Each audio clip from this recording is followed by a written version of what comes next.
Namaskar and welcome to this exciting episode of Sattology debunking mythology. Sattology means science of truth, the study of truth, and opposite of that is mythology, which means science or study of fake lie imagination. I have a very good friend and one of the very favorite guests on this show. Let us welcome Abhijit Iyer Mitra. Hi, I'm sorry. We have no electricity, so I'm outside here. So Abhijit, when we talk about India, the still even today, American media points the picture of India as a country of snake charmers, farmers, backward people, like almost compare it to Mexico. Like, how do you want to tell these Americans who have these kind of media impressions? You're 100% right. It actually is. I've lost electricity right now, and as you can see, we're very much. Can you see my little doggy running away? So you're 100% right. It is okay. Snake charmers, maybe not. You don't get them anymore because there's laws against cruelty to animals and things like that. So you can't, have snakes in cities and so on and so forth. So there's a significant reduction in cruelty to animals. But we're actually worse than Mexico. Imagine 500 years back, Mexico was in the Stone Ages. Today, Mexico has higher per capita income and higher human development than India, that reached the Iron Age something like 2,500, 2,600 years back. So you're very correct. Yes. Now coming to the Indian economy, and I know you don't want to answer questions on the economy. We'll come to the Indian. Why? I'm happy to talk about the economy. So now coming to the strategic sphere, like the most of the American media and the politicians, in fact, the Indian politician Indian origin, Ro Khanna, Pramila Jayapal, and even S.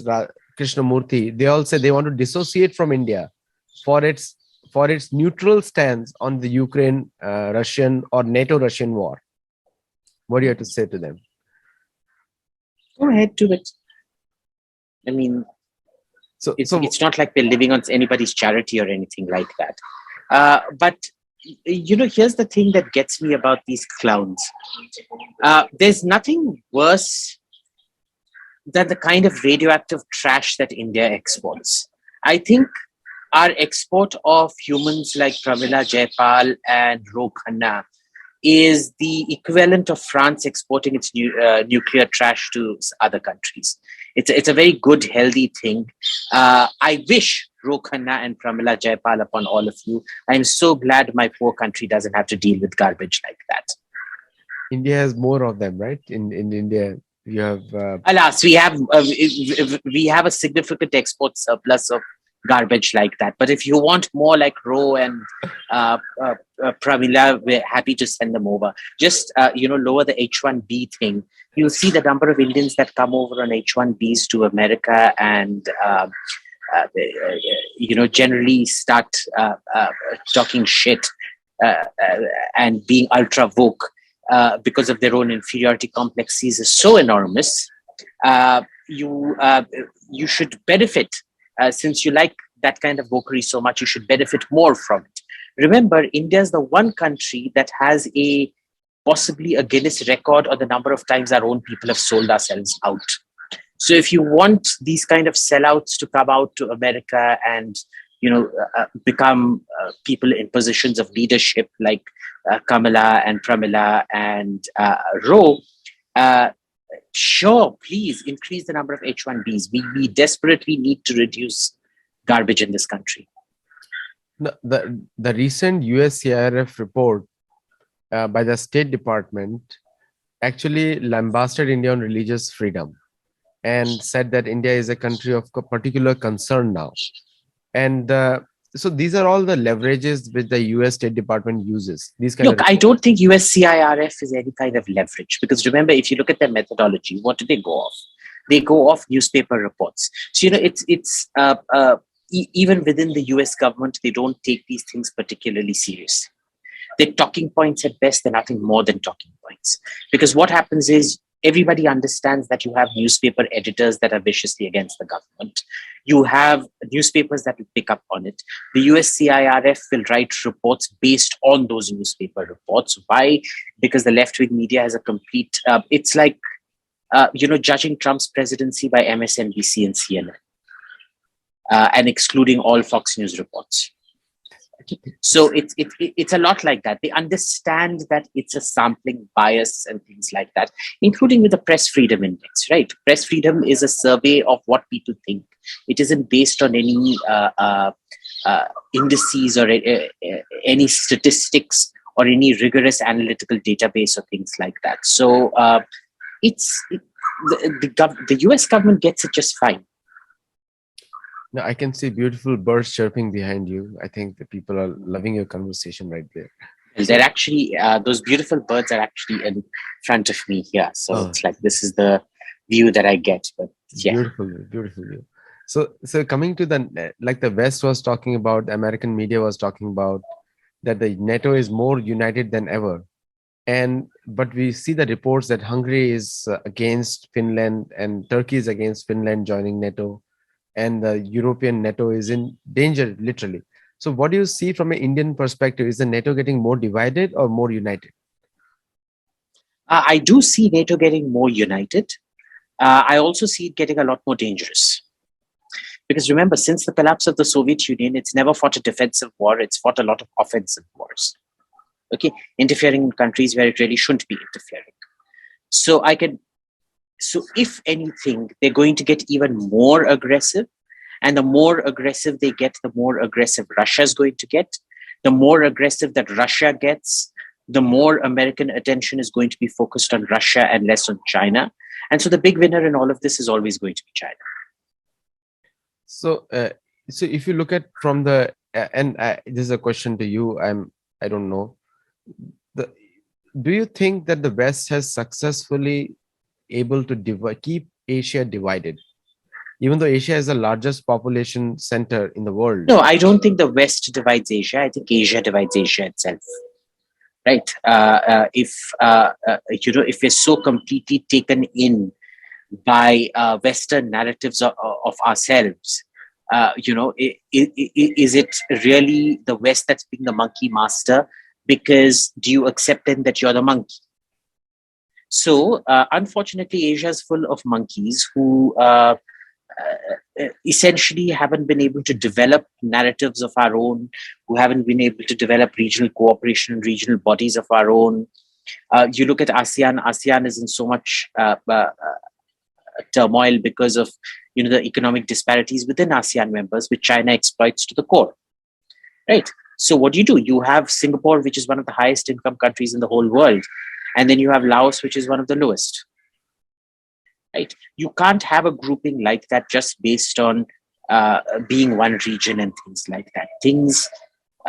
There is no comprehensive economic plan or integration plan and things like that. And China exploits that. So, for example, Japan.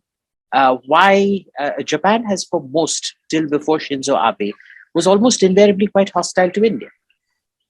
And India, of course, was the country that advocated most for the rehabilitation of Japan and things like that after the war. It didn't make a difference. You look at places like Indonesia. Indonesia in the 70s almost went to war with India. People don't remember this, but through the 60s and 70s, they almost went to war with India. They sent, submarines to Pakistan to attack India during the was it the 60 war? In the 65 war. 71, no, 65 war. So there were a lot of things that are problematic within Asia itself. Why was Saudi Arabia, for example, so implacably hostile towards India till MBS?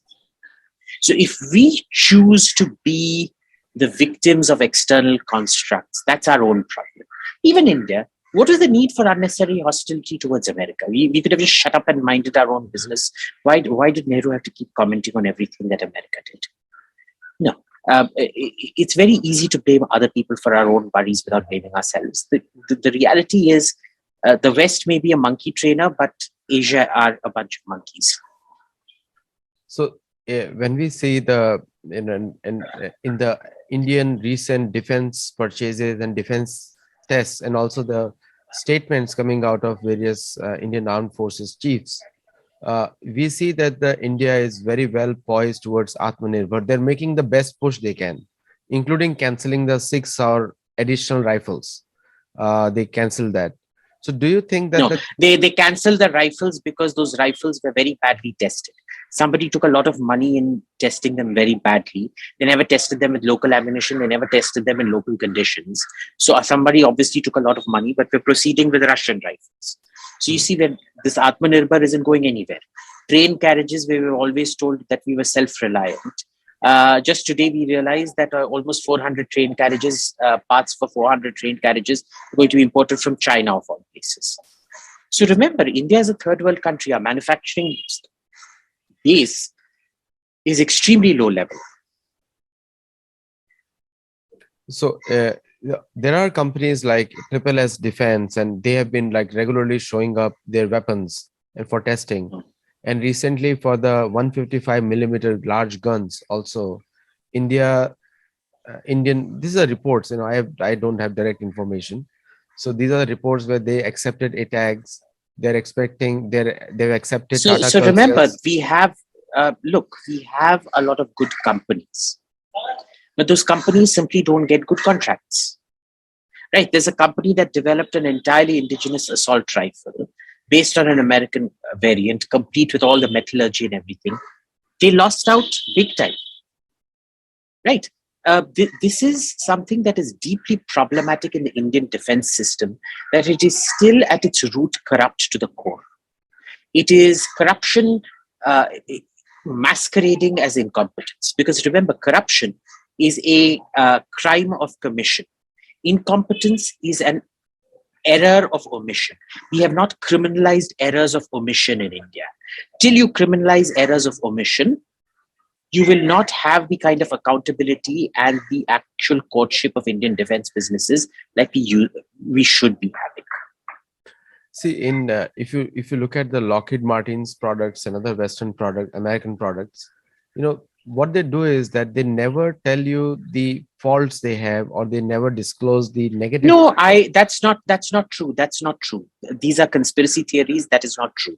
In my experience, they've always been extremely upfront about what the things are, what the limitations are, what India needs to do in terms of interserviceability, interoperability, and all of that in order to integrate it completely.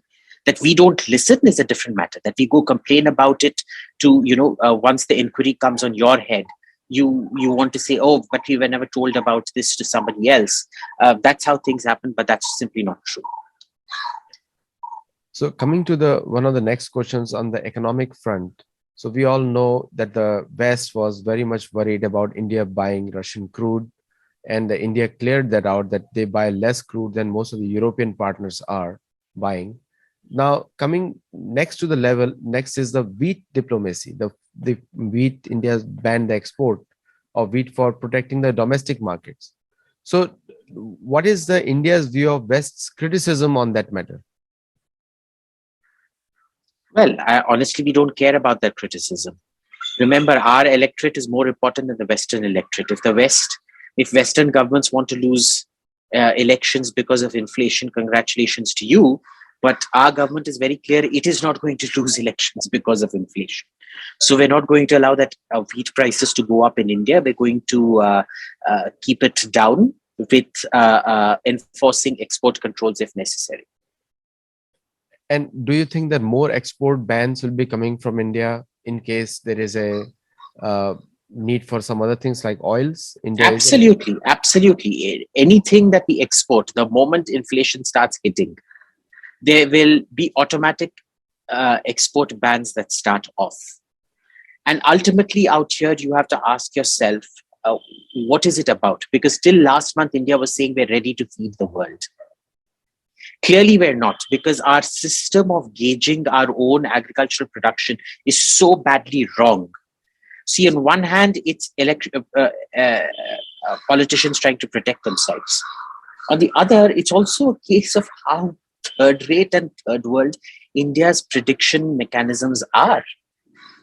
I mean, how do you not know that the climatic patterns are going to be bad this year? Because, you do have a fairly accurate weather prediction pattern and what yields should be. You don't know that. We were expecting a bumper record of 110 million tons. It's now going to be about 90 million tons. Or 90 billion, I don't know, something like that, but significantly less than what was predicted. And imagine you don't even know this 1 month in advance. These are kind of weather prediction patterns. I'm not talking about freak events, just general prediction. You should be able to do at least 2-3 months out in advance and have your prognostications in hand, right? Not even that. So the internally, the Biden administration is exploding, and India is observing very closely also. I am sure they must be observing. So what will be the India's understanding of America's global role in terms of reserve currency or the power projection? What do you think in that way? Because the Biden yes, go ahead. Look, I think the more Biden is on the electoral back foot, the more aggressive America is going to become externally, searching for external diversions to take away from internal whatever. But again, the check and balance is going to be a Republican-dominated Congress. If they stop falling for this thing where, because remember, even within the Republicans, there is a significant element of the Uniparty, which believes in all the Democrat neocon external military actions and things like that. So let's see. The correction to this is MAGA. It's not the Republicans, it's MAGA. America needs more MAGA and less Republicans. That's right. And the Biden called them ultra MAGA. Now, yes. Last question. Well, I don't care what he calls them. The thing remains that President Trump has been the greatest president America has ever had. Greater than Lincoln, greater than Kennedy, greater than all of them put together. It must be sounding music to some of the ears in the audience, and completely berserk to some of the others in the audience. That's right. It's so lovely. The best thing to do is to rile up Americans. There's nothing, for me, American baiting is a sport.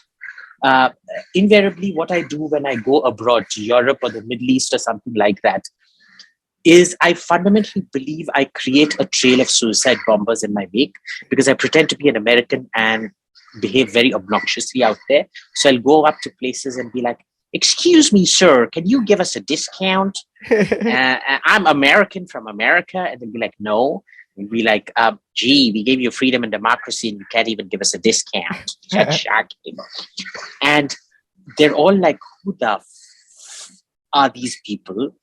And as far as they're concerned, we're Americans, see? So I've left a whole trail of destruction like this. But yes, American baiting is great fun. Because you know why? Because Americans are fundamentally decent people. They're great to pull the leg off, make fun of, take the mickey out of. And they accept it quite well. I mean, you have some crazy, politically correct types who are just, look, they're just genetic wankers. There's nothing you can do about that. The lighting is going down and down. So I'm going to ask you one last question before we wrap up this show because it's getting darker on your side. So you put it very well for the Americans. So when we talk about the military balance in today's age, because India also has to prepare against China and Pakistan combined. So what do you think of, because American help or American technology versus what India has in Americans think of India as much advanced in missiles right now. They think of that way. So what do you think? India might be kinetically advanced in missiles, but in terms of maybe accuracy and things, we're very far away because it doesn't matter how accurate your missiles are. Ultimately, you have to find the right target to hit it with. And the Indian intelligence complex to pick and choose targets is a very poor intelligence complex, right? So there's a lot actually that we need from America. You'll keep hearing this nonsense that America needs us more than we need America, and that's complete hogwash.